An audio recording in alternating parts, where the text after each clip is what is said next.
Mexico, and it's even hidden up and covered up and made look to be fancier than what it was at spp.gov, which is a government site, which will lead further into what I'm fixing to tell you about the North American Union, the so-called proposal between Canada and Mexico, with currency currently being developed called the Amero. It's available. You know, how do you make currency available if it's not going to be planned for future use? The Amero is a reality. The proposal seems to be real enough. Everything seems to point in the direction that you see all these banks collapsing around you in the times that we're in right now in the late 2008, and you see government buying up the mortgages.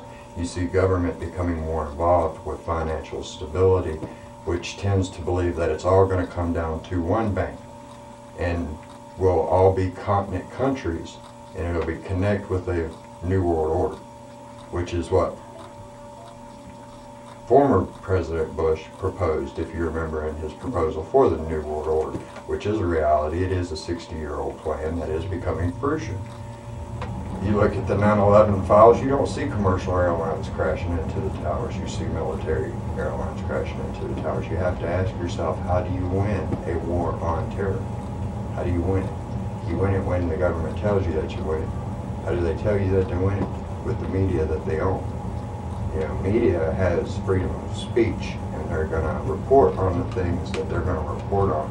It's the person searching through the media that's going to find their own personal bias, and they're going to have their prejudices against the other ones that aren't in favor of what they're proposing. So you feel the war in Iraq was necessary? All war is necessary. War is necessary since the beginning.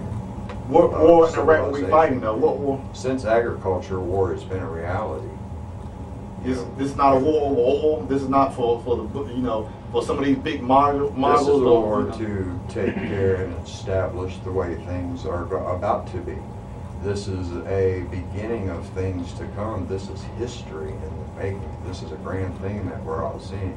We're actually evolving out of a lot of things, and I see it going further for the future of mankind, developing out of a United States of America that does not work. It does not work. A Republican posed against a Democratic Party, and you're telling me that the two are going to work in the same government and make that work. That does not work. It needs to be completely reestablished because it's flawed. Right. And that's the way it's going now. The Constitution doesn't work, and with the North American Union, with the boundaries coming down, you don't hear talks about illegal immigrants anymore. You hear about immigrant workers. You hear about immigrant workers wanting driver's license and health care. You know, this is a reality. Our politicians are telling us this. They're not calling them illegal immigrants anymore because they're not illegal immigrants. They haven't been since 2005. The borders are down. Everything is a facade right now. This war, everything is happening for a reason.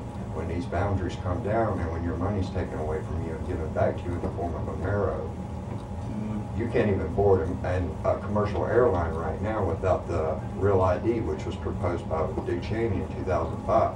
It's a reality in 2008. Look at the back of all IDs issued by the DMV since May of 2008. It's got a holographic seal on the back. It does not have a holographic seal of the United States of America on it. It has a holographic seal of the North American continent on it. Well, I'll tell you what do you feel about the war in Iraq? Is it necessary?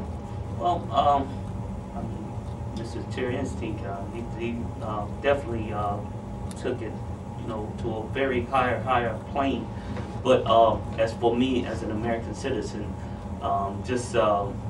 you know, I guess I'm a sheep being led. I guess I'm a sheep being led into, you know, into what's happening, what's going to take place into the future. Now, the war in Iraq, no, personally, I don't feel like it was necessary. There's a lot of things that go on through the government that are top secret, and I guess that's over my head. But, you know, now, for me, as he said, the future, the thing about, I disagree about McCain is, you know, I'm not economically educated and this and that, but I want to know what's his policy to mend the great divide in America, and that's race. For one thing, if say Saddam Hussein or any